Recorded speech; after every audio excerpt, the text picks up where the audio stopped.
Okay, so let's dive into this. You've given us some really fascinating material on the Himalayas. Our goal here is to really unpack that, understand how this incredible range formed, its geography, and, well, why it's just so important globally. It's a fantastic topic. And the name itself, Himalaya, it gives you a big clue right away. It means abode of snow in Sanskrit. And yeah, your sources confirm it's got the world's highest peaks. But what's really striking, and your material points this out, is how young it is, geologically speaking. I mean, for such a massive range, it's the youngest major one on Earth, born from a truly huge geological event. Right, and that event, according to everything you've shared, it all comes down to plate tectonics. The idea that the Earth's surface is broken into these, like, giant moving slabs. Exactly. And the key moment was about 50, maybe 65 million years ago. You had the Indian plate, and it was moving fast. Some reports say, 9 to 16 centimeters a year, which is pretty quick for a tectonic plate. It basically slammed into the Eurasian plate. Okay, but normally when plates collide, one slides into the other, right? Subduction. Usually, yeah, if one's dense ocean crust. But the crucial point in your sources is that both the Indian and Eurasian plates, where they met, were thick continental crust. Think of it like trying to push two massive buoyant blocks together. Neither one wants to sink underneath the other. Ah, okay, so they couldn't go down. Pretty much. So all that immense pressure had nowhere to go but up. The land buckled, it folded, it fractured, piling rock upon rock. That's orogeny, mountain building. And this isn't just, ancient history. It's ongoing. The sources mention uplift rates 5 to 10 millimeters a year in places. The Himalayas are still actively rising. Which explains the earthquakes, I guess. It's still a very active region. Definitely. Very seismically active. And the evidence for this massive uplift, I mean, the detail in your sources about marine fossils found way up high, like over 5,000 meters, that's incredible. Isn't it? Direct proof that the rock now forming those high peaks was once at the bottom of an ancient sea, the Tet Sea. It just shows the sheer scale of the forces involved. So, moving from how they form to what they actually look like, your material describes this huge arc shape, sweeping across, 2,400, 2,500 kilometers? Yeah, a massive arc. And it's not uniform either. It's wider in the west, narrower in the east. And it has those really sharp bends at the ends, the syntaxial bends, like giant geological elbows. And it's not just one ridge. The sources talk about parallel belts, almost like steps running south to north. That's right. You cross distinct zones as you go north. First the foothills, the Shivaliks, then the lesser Himalayas, then the really high peaks in the greater Himalayas, and finally the trans-Himalayas behind them. Layers built up by the collision. Exactly. And the boundaries between these belts, they're marked by huge fault lines, thrust faults, places where massive slabs of rock have been shoved up and over others due to that intense compression. Your sources mention names like the main frontal thrust, main boundary thrust, main central thrust. These are major geological scars from the collision. Okay, geology down. Now, what about its global importance? Your sources call it the third pole. That sounds significant. It is hugely significant. That nickname refers to the sheer amount of ice and snow locked up there more than anywhere else outside the actual North and South Poles. And all that ice feeds Asia's major rivers, the Ganges, the Indus, the Brahmaputra, Yangtze, Yellow River. I mean, the list goes on. Providing water for. Well over a fifth of the world's population depends on water that originates in the Himalayas.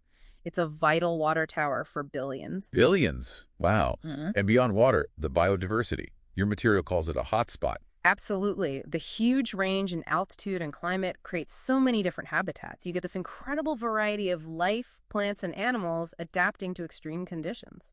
And there was that fascinating point in the sources about, like, Bengal tigers and snow leopards potentially sharing the same area. Yeah, it's possibly one of the few places they might overlap, which just shows the unique mix of ecosystems. And it's not just nature, it's deeply tied to culture and spirituality, too. Birthplace of Buddha influencing a culture of conservation in many communities. But it's not all pristine, is it? The sources also paint a picture of, well, challenges. Definitely. There are significant pressures. Growing populations, sometimes unsustainable development, the very real impacts of climate change, melting those glaciers we just talked about, and issues like wildlife crime. So it's this paradox. Yeah. Immense global importance, incredible natural wealth, but also really vulnerable. That's exactly what the research highlights. Its dynamism, the very thing that makes it spectacular, also makes it fragile in the face of these pressures. So the Himalayas are this incredibly dynamic, still-forming geological feature, yes, but also a critical life support system for the planet. Water, biodiversity, culture, it's all connected. And all these insights, the plate tectonics, the layered structure, the third pole concept, the vulnerability, they all stem directly from the comprehensive sources you provided for this discussion. Now, many people just think, mountains, big ones. But these sources, they show it's a world-shaping force, really. They call it the abode of snow, poetically, and scientifically, the third pole. So much ice. Yeah, and that ice means water. It's the source for, billions downstream? Billions, exactly. And it's always changing. These huge geological forces at play. It's incredibly dynamic. And what's really fascinating, I think, from the material is how that environment didn't just, contain civilizations. It actively shaped them. Right. Fundamentally. Right. Leading to this distinctly Eastern perspective, you could say. Quite different from common Western views. Okay, so that's our mission for this deep dive then, to explore how that happened based on your sources. What makes this Eastern worldview unique? And, why does understanding it still matter today? That's good. So let's unpack that core difference. The sources really hit home the sheer power, the scale of the Himalayas. How did living with that kind of raw, force-shaped philosophy values? Well, it seems connected to ideas like awe, doesn't it? Yeah. Awe before nature. Yeah, and impermanence, too, that constant change. And this drive, maybe, to seek harmony with it, rather than trying to, Control it. dominate. Exactly. And that's where you see a contrast, right? The material points to Western views, often focusing more on human control over nature.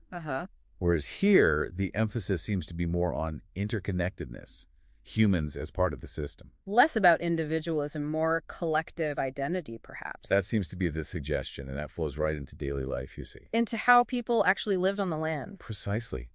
Think about traditional agriculture mentioned in the sources. It wasn't just about output. Right, it was integrated. Integrated, yeah, like that goat system example. Strategic grazing on fallow fields to fertilize them naturally. Or those water systems, gulls or cools. These incredibly intricate channels, bringing meltwater sometimes over long distances. Ingenious. It really is. And it shows adaptation, cooperation with the environment's limits and gifts. It's not about conquest. And the sources touch on other knowledge systems, too, like medicine. Yes, you see a parallel there. Think Ayurveda, Tibetan medicine, very holistic. They look at health as a balance within the whole system. Compared to maybe a more Western reductionist approach, focusing on parts. That's often the contrast drawn, yeah.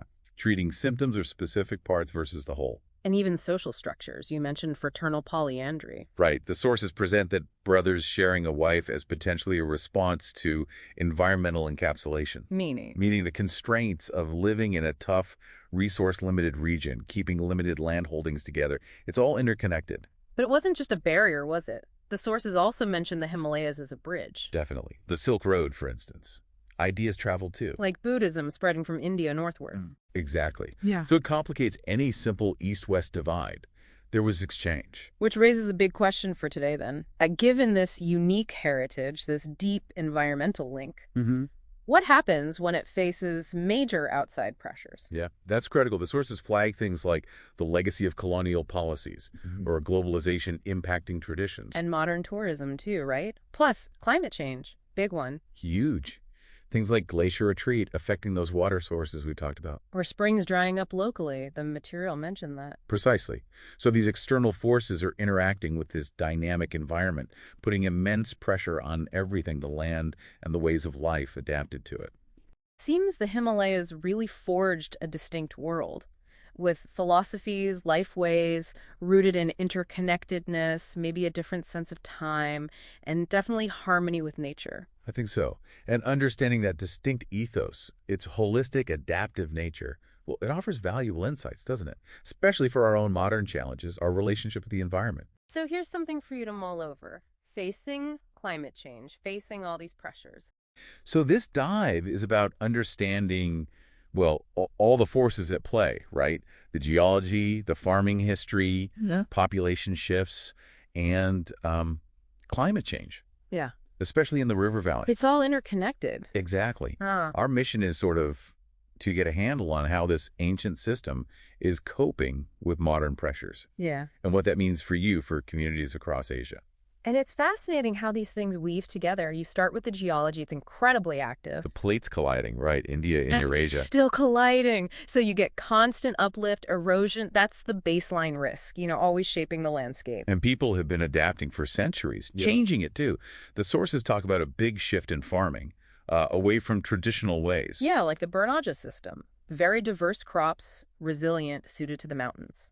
Okay. Then came, more intensive methods. First, driven by colonial economics, focusing on cash crops. Right. And then really pushed by the Green Revolution thing. High yields, fertilizers, lots of irrigation. Which boosted food, sure, but the sources say it had environmental costs, like needing more groundwater, damaging soil. Precisely. And then you layer on top these, rapid population changes. The river basins are already packed. Hugely dense. And we're seeing massive urbanization in the mountains, too. Like Kathmandu, it lost, nearly 64% of its agricultural land? Wow, 64% between 91 and 2018. Yeah. That kind of growth puts immense pressure on resources. Especially water, I imagine. Absolutely. And this is where climate change just pours fuel on the fire. It escalates everything. The whole region is warming faster than average. Significantly faster. So you get more erratic weather. Less predictable rain. Exactly. Yeah. Sources mention longer droughts than these really intense damaging downpours. And critically, the glaciers, they're retreating at an alarming rate. How alarming? The rate of ice loss has pretty much doubled since 2000. Doubled. That's huge. And this leads to that idea of peak water. Yes. It seems strange at first, right? More melting means more water initially. Temporarily boosts river flows. But it's not sustainable. It hides the future problem. Yeah. The glaciers shrink, and that crucial dry season flow in the big rivers, Indus, Ganges, Brahmaputra, it's going to reduce. And that directly threatens. Who relies on that? A staggering number. About 129 million farmers in those basins depend on that meltwater during the dry parts of the year. Okay. So pulling it all together. Yeah. What's the big picture? Well, this deep dive really shows these compounding vulnerabilities in the Himalayas. You've got the active geology as a base risk, the legacy of shifting to less diverse, more intensive farming, Right. the huge resource pressure from cities growing so fast. Like Kathmandu. And then climate change just accelerating everything, the heat, the weird rain, and especially that glacier loss driving peak water, it all converges. Immense pressure. So you get this cascade effect. Yeah. Livelihoods threatened. People may be having to move. Increasing migration, yeah. And basic things like a predictable water supply for all those farmers become less certain. So what do we do? What do the sources suggest? It really needs integrated approaches, blending traditional knowledge. Those Bornaja ideas have value with modern science, planning cities to be more resilient, boosting disaster preparedness for, both quakes and floods. It sounds like it's about securing the future for a region vital way beyond its borders. Global water, global food security. Absolutely. Okay, so looking ahead, this peak water issue, the idea that dry season river flows might decrease significantly in the future. It raises a tough question, doesn't it? It really does. What fundamental shifts in how we use water farming, cities, energy, everything, might become absolutely necessary to avoid, a widespread crisis for the hundreds of millions who rely on those rivers? Something for you to think about. The Indian plate is still smashing into the Eurasian plate, pushing the mountains up, sometimes over a centimeter a year in places. Wow. But at the same time, you've got massive erosion constantly wearing them down. Rain, rivers, glaciers. So it's this constant battle, this dynamic process. Exactly. And that makes the whole region incredibly majestic, but also, unstable, prone to things like earthquakes, landslides. Which is fascinating when you think about how people saw it for thousands of years. It wasn't just dangerous geography. No, not at all. The sources talk about them as sacred realms, the abode of snow, or abode of the gods. So travel back then wasn't like booking a flight. Right. Often it was pilgrimage. Tirthayatra for Hindus, or the Buddhist Kora around places like Mount Kailash. It was the difficulty, the hardship, that was part of it. It wasn't something to avoid. It was actually seen as part of the spiritual connection, a way to sort of purify yourself and connect with the divine, with the land itself.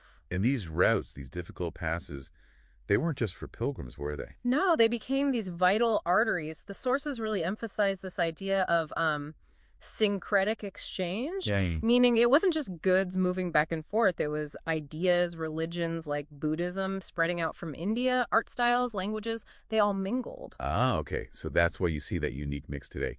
Mm. Hindu and Buddhist sites sometimes right next to each other. Precisely. That cultural hybridity, it's a direct result of centuries of that exchange across the mountains. Okay, so that's the ancient view. Reverence exchange.